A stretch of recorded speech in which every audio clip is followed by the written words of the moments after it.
Hello everyone. तो आज हम पढ़ेंगे बौद्ध धर्म। तो बौद्ध धर्म से पहले हम जैन धर्म अपना कवर कर चुके हैं और प्राचीन भारत का इतिहास। तो आज की सीरीज में है बौद्ध धर्म। बौद्ध धर्म से कोई 2-3 क्वेश्चन आते हैं आपके हर एग्जाम में, जहाँ भी जीएस आती है, चाहे आप किसी एसएससी का एग्जाम दे रहे हो या यूपी पुलिस एसआई किसी भी का भी कॉम्पिटिटिव एग्जाम दे रहे हो, वहाँ पर जीएस से क्वेश्चन आते हैं और बौद्ध धर्म से भी बहुत सारे क्वेश्चन पूछे जाते हैं।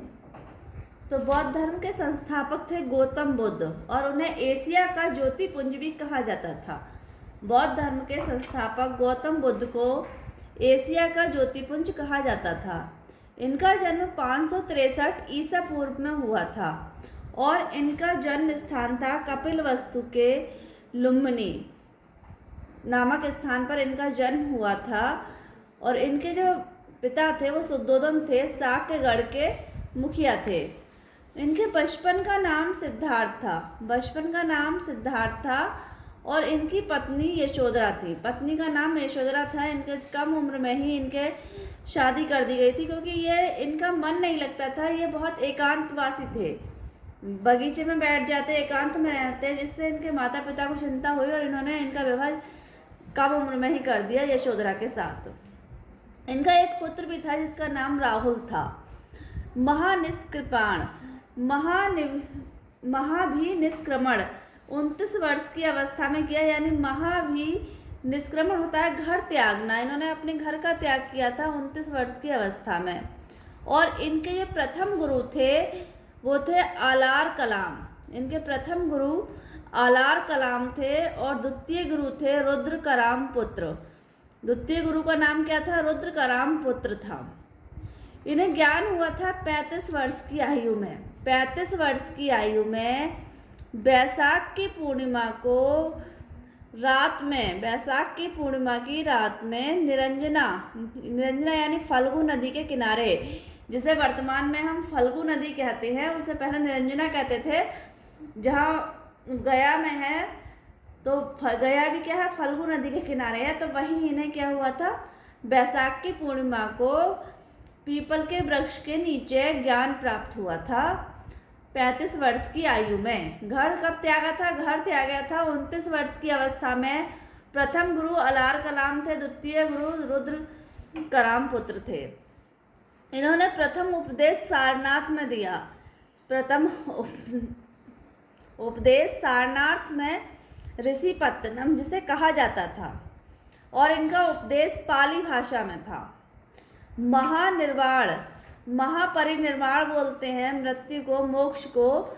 तो यह इन्हें 80 वर्ष की अवस्था में 483 ईसा पूर्व में कुशीनारा देवरिया उत्तर प्रदेश में हुआ था। इनकी जो मृत्यु हुई थी, मोक्ष प्राप्त हुआ था, महापरिनिर्वाण भी बोलते हैं, वो 80 वर्ष की अवस्था में 483 ईसा पूर्व में कुशीनगर देवरिया उत्तर प्रदेश में हुआ था। त्रिरत्न, इनके 3 रत्न माने जाते हैं बुद्ध धम्म संघ।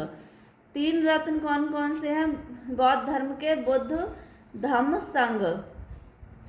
बौद्ध सभाओं में इनके सामने 4 बौद्ध सभाएं मुख्य हुई थी, और जिससे क्वेश्चन पूछे जाते हैं 4 बौद्ध सभाओं से। तो पहली बौद्ध सभा हुई थी 483 ईसा पूर्व। कहाँ हुई थी? राजगृह में हुई थी। महाकश्यप इसके अध्यक्ष थे और उस समय अजात शत्रु का शासन काल था। इनसे 4 ही क्वेश्चन पूछे जाते हैं कि पहली बौद्ध सभा कब हुई थी? 483 ईसा पूर्व में हुई थी। कहाँ हुई थी? राजगृह में हुई थी। अध्यक्ष महाकश्यप थे और शासनकाल अजात शत्रु का था। दूसरी बौद्ध सभा हुई थी 383 ईसा पूर्व में। दूसरी बौद्ध सभा 383 ईसा पूर्व में वैशाली में हुई थी। अध्यक्ष थे उसके सभाकामी, और ये कालाशोक के शासनकाल में हुई थी। इन 4 बौद्ध सभाओं से एक न एक क्वेश्चन जरूर पूछा जाता है, कहीं से भी एग्जाम को आप देने वाले हैं। तीसरी बौद्ध सभा हुई थी 250 ईसा पूर्व में। ये पाटलिपुत्र में हुई थी और इसके अध्यक्ष थे मोगाली पुत्र। मोगालीपुत्र इसके अध्यक्ष थे तीसरी बौद्ध सभा के, और ये अशोक के शासनकाल में हुई थी। चौथी और अंतिम बौद्ध सभा 98 ईस्वी में हुई थी कुंडलवन में। चौथी बौद्ध सभा 98 ईस्वी में कुंडलवन में हुई थी, और इसके अध्यक्ष वसुमित्र अश्वघोष, जो कनिष्क के शासनकाल में हुई थी।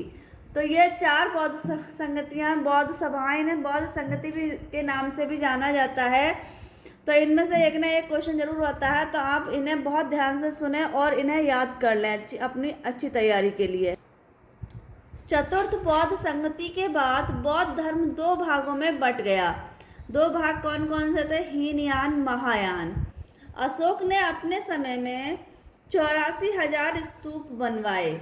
अशोक ने अपने समय में 84,000 स्तूप बनवाए, और इन स्तूपों को 5 श्रेणियों में वर्गीकृत किया गया है। तो पहला है अवशेष स्तूप, दूसरा वस्तु स्तूप, तीसरा स्मारक स्तूप, चौथा प्रतीकात्मक स्तूप, और 5वां मन्नत स्तूप। 5 भागों में वर्गित किया गया है, 5 श्रेणियों में वर्गित किया गया है स्तूपों को। अशोक द्वारा बनाए गए स्तूपों में सबसे प्रसिद्ध सांची का स्तूप है। सांची का स्तूप किसने बनवाया? अशोक ने बनवाया है, क्योंकि जो चीज़ प्रसिद्ध होती है उसी से क्वेश्चन आते हैं। उत्तर प्रदेश में पिपहरवा का स्तूप सबसे अधिक प्राचीनतम स्तूप है। सबसे प्राचीनतम उस स्तूप कौन सा है? पिपरहवा। और सबसे प्रसिद्ध है सांची का स्तूप। यानी सर्वाधिक बुद्ध मूर्तियों का निर्माण गांधार शैली में किया गया है। सर्वाधिक बुद्ध मूर्तियों का निर्माण गांधार में किया गया है। निर्वाण बौद्ध धर्म का परम लक्ष्य है। निर्वाण क्या है? बौद्ध धर्म का परम लक्ष्य है, जिसका अर्थ है दीपक का बुझ जाना, अर्थात जीवन मरण के चक्र से मुक्त हो जाना। निर्वाण का अर्थ भी पूछ लेता है, और निर्वाण का मतलब क्या होता है ये भी क्वेश्चन में पूछ लेता है। तो निर्वाण का बौद्ध धर्म का क्या है? निर्वाण प्राप्त करना बौद्ध धर्म का परम लक्ष्य है, यानी ईश्वर की भक्ति में लीन होकर मर जाना, दोबारा जन्म मरण के चक्कर से मुक्त हो जाना। आगे हम देखते हैं शैव धर्म। शिव से संबंधित धर्म को शैव धर्म कहा गया है। शिव से संबंधित धर्म को शैव धर्म कहा गया है। ऋग्वेद में शिव के लिए रुद्र नामक देवता का उल्लेख किया गया है, यानी ऋग्वेद में शिव को रुद्र नामक देवता के नाम से जाना जाता है। अर्थवेद में शिव को भव, सर्व, पशुपति, भूपति कहा गया है। अर्थवेद में शिव को भव, सर्व, पशुपति, भूपति कहा गया है। लिंग पूजा का पहला स्पष्ट वर्णन मत्स्य पुराण में मिलता है। तो ये क्वेश्चन आ जाता है, लिंग पूजा का पहला स्पष्ट वर्णन किस में मिलता है? तो ये मत्स्य पुराण में मिलता है। महाभारत के अनुशासन पर्व में भी लिंग पूजा का वर्णन मिलता है। 10वीं शताब्दी में मत्स्येंद्र नाथ ने नाथ संप्रदाय की स्थापना की, और इसका व्यापक प्रचार प्रसार बाबा गोरखनाथ के समय में हुआ। तो नाथ संप्रदाय की स्थापना किसने की? मत्स्येंद्र नाथ ने की। कब की? 10वीं शताब्दी में की। और प्रचार प्रसार किसने किया? बाबा गोरखनाथ ने किया। एलोरा का प्रसिद्ध मंदिर। एलोरा का प्रसिद्ध मंदिर क्या है? कैलाश मंदिर का निर्माण राष्ट्रकूटों ने कराया था। तो यही क्वेश्चन पूछा जाता है, कैलाश मंदिर, एलोरा के कैलाश मंदिर का निर्माण किसने कराया था? राष्ट्रकूटों ने करवाया। बृहदेश्वर। बृहदेश्वर मंदिर का निर्माण चोल शासक राजा राज प्रथम ने करवाया, जिसे राज राजेश्वर शिव मंदिर भी कहा जाता है।